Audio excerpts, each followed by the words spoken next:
I came across this Bloomberg article and definitely think that we need to explore it, especially as the political climate is ramping up. Gen Z's gender divide is huge and unexpected. I don't know if it's really unexpected given what is going on in the world. Maybe we just haven't talked about it. Something strange is happening between Gen Z men and women. Over the past decade, poll after poll has found that young people are growing more and more divided by gender on a host of political issues. Since 2014, women between the ages of 18 and 29 have steadily become more liberal each year, while young men have not. Today, female Gen Zers are more likely than their male counterparts to vote, hear more about political issues, and participate in social movements and protests. While the gender gap is an enduring feature of American politics, at no time in the past quarter century has there been such a rapid divergence between the views of young men and women. The startling speed of change suggests something more significant is going on than just new demographic patterns, such as rising rates of education or declining adherence to a religion. The change points to some kind of cataclysmal event.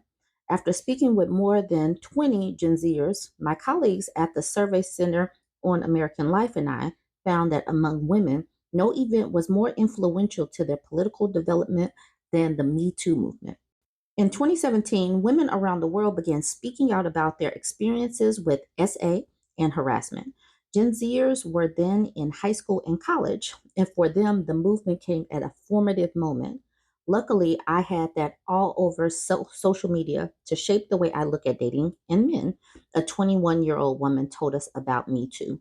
She said it allowed her to use other people's experiences to form a sense of putting a guard up. A 20-year-old woman offered a similar take that Me Too empowered her to stand up for herself. I think it makes me less of a doormat. As I've written previously, the Me Too movement united women politically, although the challenges women face vary dramatically in the US. Sexual harassment is a ubiquitous experience impacting women across the lines of social class, politics, age, and race. 8 in 10 women say they have been sexually harassed at some point in their lives, and addressing that reality quickly became central for women. After the inauguration of Donald Trump, hundreds of thousands of women marched on Washington in the largest single day of protest in American history.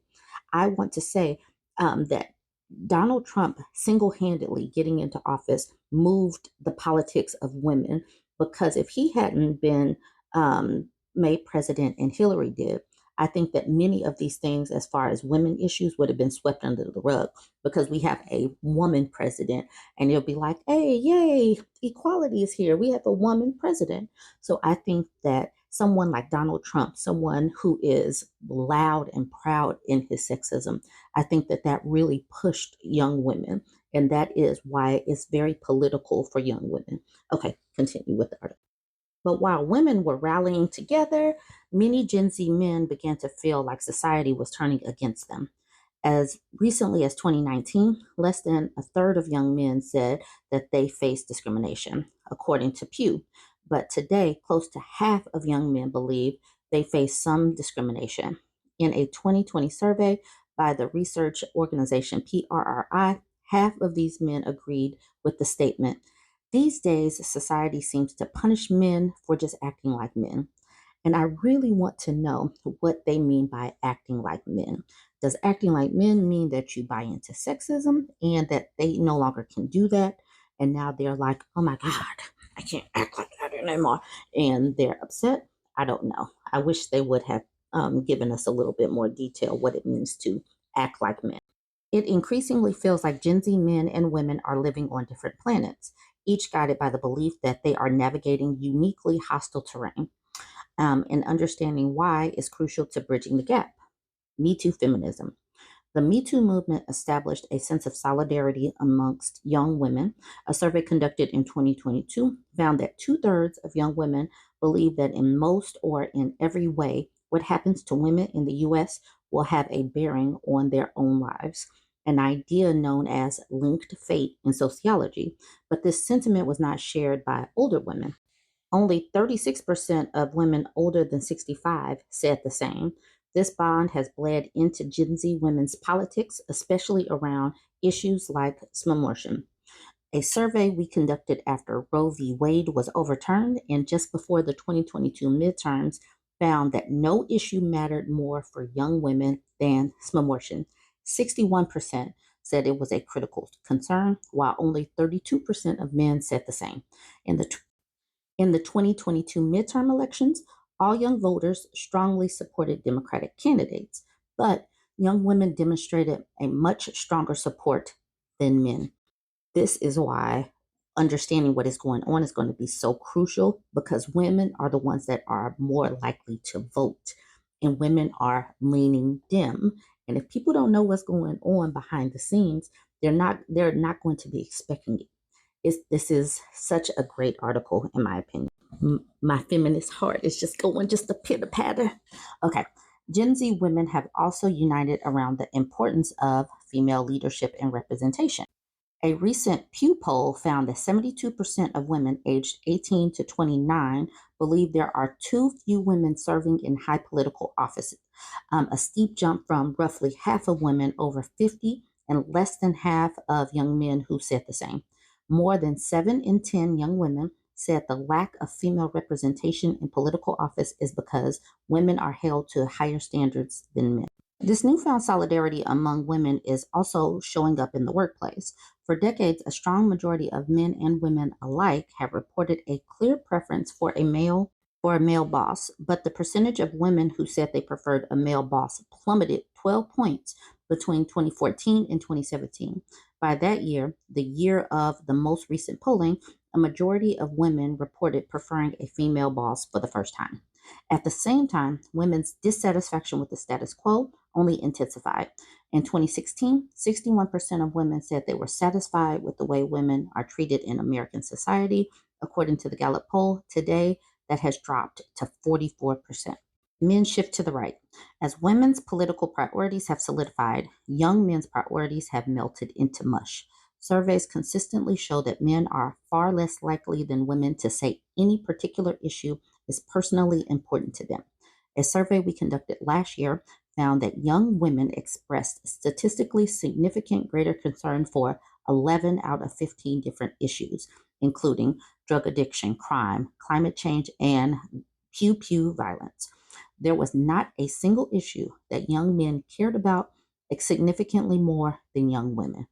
So this is how the share of Americans 18 to 29 say is a very big problem. So these are the topics. Pew pew violence, just 46% of young men think it's a problem. Young women think it's a very big problem with 65%. Affordability in healthcare, more women than men. Actually, more women in all of these categories think that these are all issues. Inflation, more than half of both sexes, but women still 64%, men 58%. So you would think that just about everybody should think that drug addiction is a problem, but only 37% of young men think it's a problem, which is bad because deaths of despair impact men a lot more than women. Affordability of college education, both came in around equal, with women still edging them out a little. And the last two I want to point out is crime and racism.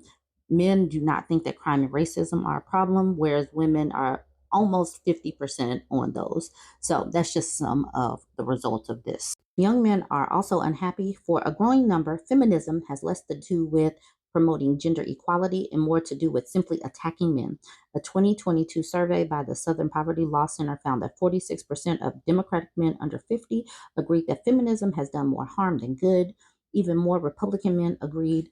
In our recent poll, roughly 1 in 4 male Gen Zers say that they have experienced more gender discrimination than older men, and less than half of Gen Z men identified as feminists, with only half saying they support the Me Too movement compared to 72% of women. One young man we interviewed said he didn't pay much attention to Me Too. It just seemed like a bit of a buzz going on around celebrities, and awful things are happening in the world all the time. If I did ponder, it would bring me down, so I just chose to not even pay attention. Another said Me Too was just something he picked up from a woman's studies class in college, but not anything that he thinks much about. The lack of interest could be because Gen Z men have their own issues.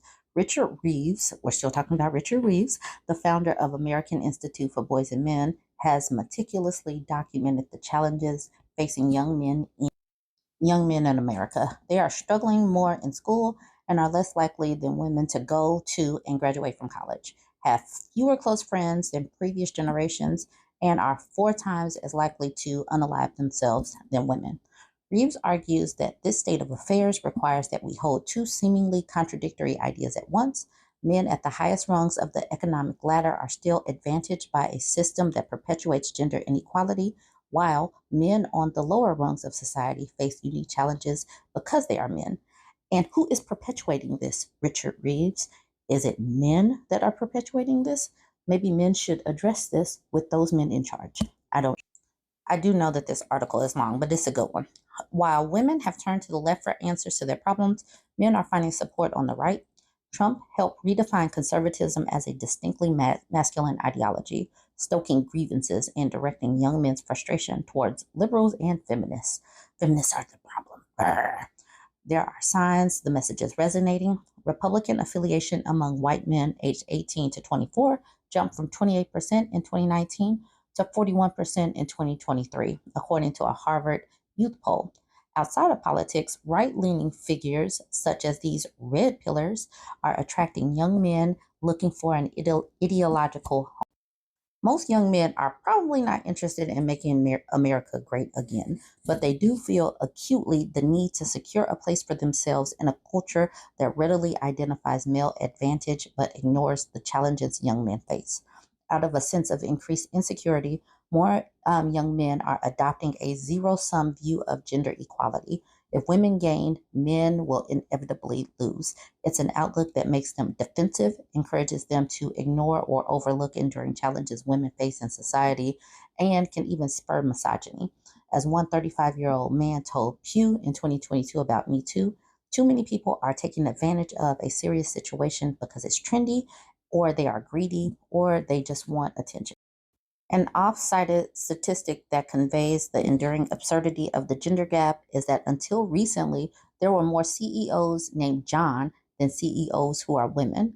Across industries, from politics to academia, men in American society still control more resources, earn higher wages, and enjoy more prestige. But few young men have any experience in the boardroom and in the classroom, and it's their female peers who are crushing it.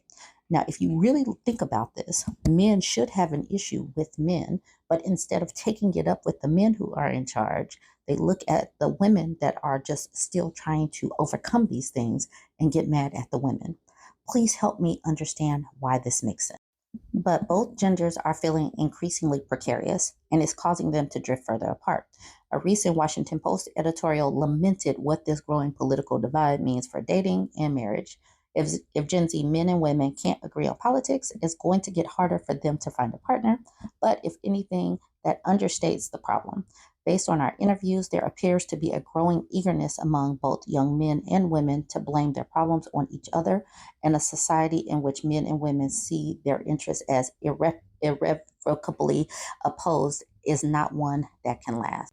So young men are basically blaming women and feminism and liberal leanings for their issues when it isn't really women. And until they see these things as men in charge creating problems for everyone, they're going to continue to fail and flail, basically, is how I see it, because women are enduring and striving, surviving, and thriving regardless of the men in charge. You guys go ahead and weigh in on this. Like I said, I know it was long. Let me know if you made it to the end, and drop a favorite snack to let me know that you made it to the end. What is your favorite snack? That'll let me know that you actually listened this far. Don't forget to like, comment, and share.